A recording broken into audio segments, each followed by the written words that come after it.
Episode 2 is about 2024. Ano ba ang bago? Diba? Ano ba na bago this 2024? So, ako po si Chanda, Grace Chanda po sa Facebook, Macy Grace po sa Instagram, TikTok, and YouTube. Please po follow para makagawa po tayo ng mga bagong contents about Dubai and the UAE. Basically, sa Dubai kasi nandito ako sa Dubai. So, okay.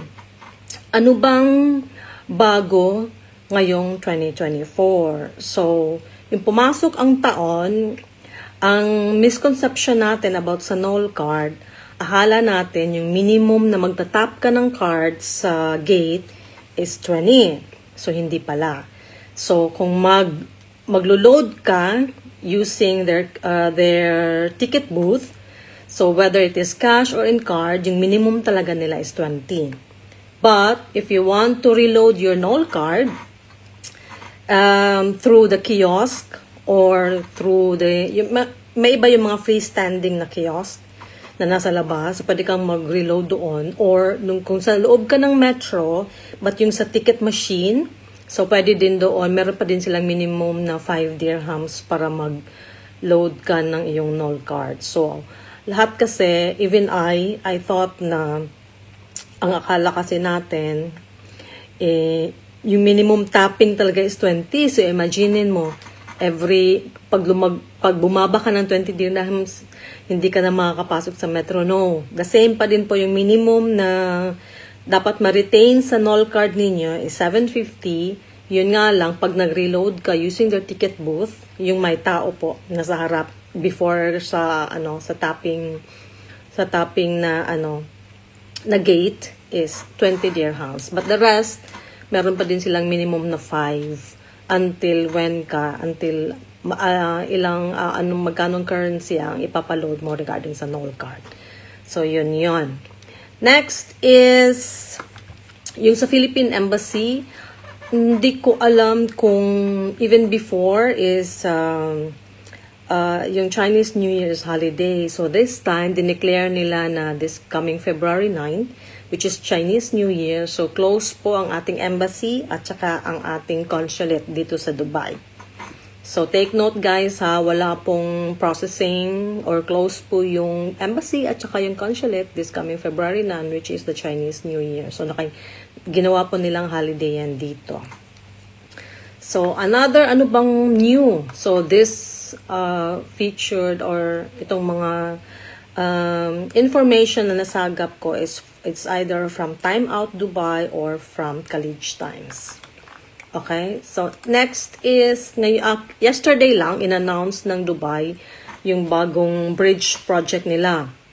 Linking Sheikh Zayed Road with Dubai Harbor in both directions. So, instead of 12 minutes, magiging 3 minutes na sila.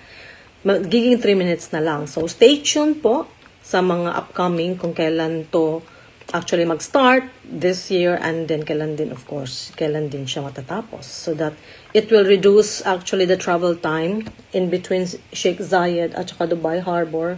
Kasi during peak hours or especially yung papuntang work or pauwian, talagang super traffic na po yung Sheikh Zayed. And then even sa metro, ang dami talagang siksikan pag gumagamit ka din ng metro. Okay? So, yan. Next is, starting February, mag-i-increase na po yung petrol. My gosh, buti na lang, nagko-commute na lang ako. So, mag-i-increase po yung petrol prices by this month. And i-announce po nila kung magkano po yung increase. Ang pangit naman ng background ko. Ayan.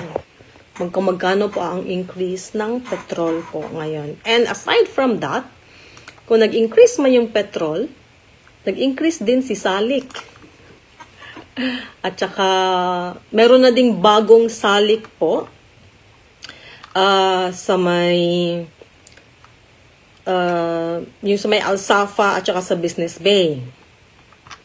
Nawala na yung salik ko tuloy. Ayun. The introduction of new salik gates, one located at Business Bay, crossing sa Al-Khail Road. Yung isa naman is yung nasa Al-Safa South on Sheikh Zayed Road between Al Maidan Street and Al-Shif. So maglalagay sila ng salik doon, so at least this will reduce po traffic sa within that area. Kasi dyan din, as a business bay, congested din talaga yung traffic, yung traffic nila, as in, grabe, bumper to bumper talaga. Whether papunta for the other side, o papunta ka dito sa especially on the way sa north side, sa Dera side. So talagang grabe yung yung traffic doon. So by passing under these new toll gates, minimum, my gosh, 8 dirhams additional expense traveling between home and work daily. So imagine, daily yun, accumulating to 160 monthly for nasalik kung sino man yung mga may car. So ang gagawin ng iba, pupunta sila ng roads going to Al-Khail, wherein yung mga walang salik roads, just to bypass this salik. Kasi naman, imagine mo, additional 8 dirhams per day. Masakit na din sa bulsa yun. Tapos, mag-i-increase din yung prices ng fuel. So, isa din to curve din para mais po yung traffic dito sa Dubai. Ayan, grabe, no? And another thing is mag-a-upgrade na din yung Noll card. Grabe, yung Noll card, mag-a-upgrade na sila. May isa na you can use your Samsung phone. May mga specific Samsung phones lang. Ang gumagamit, i-download mo yung app ng Noll card, tapos pwede mo na siyang gamitin as you pay for the Noll.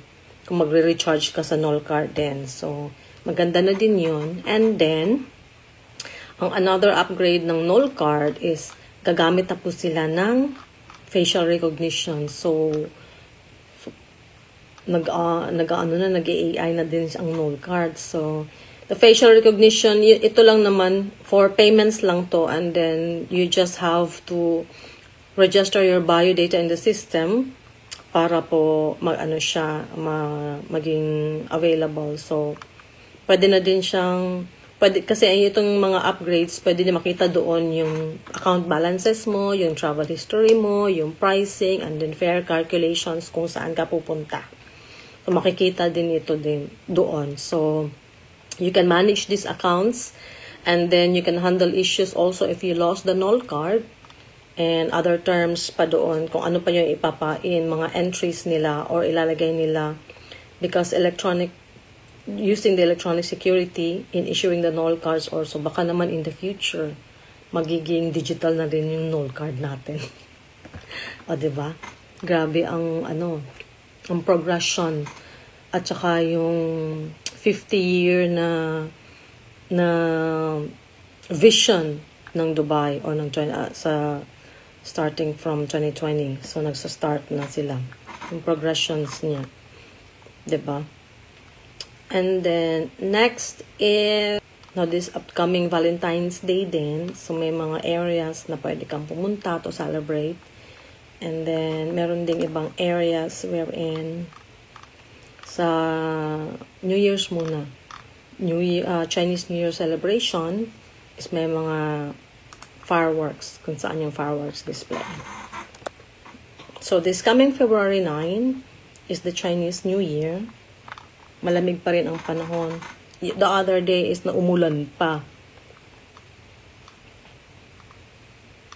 So, ang yung Ramadan din this time is first time ever. Since nandito ako, na nasa winter yung Ramadan. So, it will start by this coming March. So, ilang na lang. 1 month na lang pala. Digital Emirates ID. Imagine, pwede ka na ding mag-download how to get an e-version of your Emirates ID. So, every time, dapat meron tayong dalang Emirates ID, guys. Now, this time, pwede na siyang maging digital. Wow. Para you can use to unlock discounts, withdrawing money. Ayun yung natin discussion natin on the first episode. So, what are the uses of your Emirates ID? So now, a digital version of Emirates ID can be used to confirm your identity in place of your physical Emirates ID for government processes and services. Wow. So, makikita po ito sa UAE Pass app. So, every one of us should download that one kasi pag yung mga ano din natin, yung mobile numbers din natin, if it is under your name and once you renew it, so kailangan nyo po siyang i-renew through UAE Pass. So, connected po siya para automatic. Kasi yung sa UAE Pass, kasi nandun na yung Emirates ID natin up.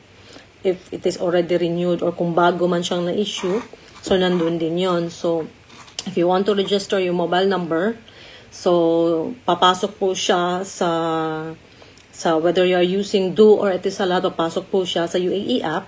So, dapat meron po tayo doon para automatic. Ang bilis lang po niya na mag-update kaagad. Yeah, so the UAE Pass application allows residents and UAE nationals to access government services online, which is true, such as bills payments, permit applications, and more. Even mag-sign ka ng documents, nandun din siya. Plus, you can also download an Emirates ID through the app. So, select the category Federal Authority for Identity, Citizenship, Customs, and Port Security. Then, click on your Emirates ID, scan. Mayroon siyang facial scan. And then, you can download your digital Emirates ID. So, pwede din naman natin siyang i-photocopy, pero much better kung meron ka din digital. If naiwan mo yung physical card mo, Emirates ID mo, sa bahay, hindi mo siya dala. So yan. So, itong app din also allows access to public services and can be used to download digital Emirates ID. O nga. So, itong uses ng QR code, you can also use a QR code option to get access to your Emirates ID details. This QR code contains all the details of your physical Emirates ID, making it a convenient alternative to a PDF. Maganda. Kung meron ka talagang digital Emirates ID, just a backup in cases na maiwan mo po yung physical ni Emirates ID po ninyo.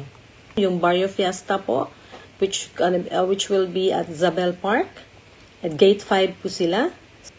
So far, yun lang po ang mga bago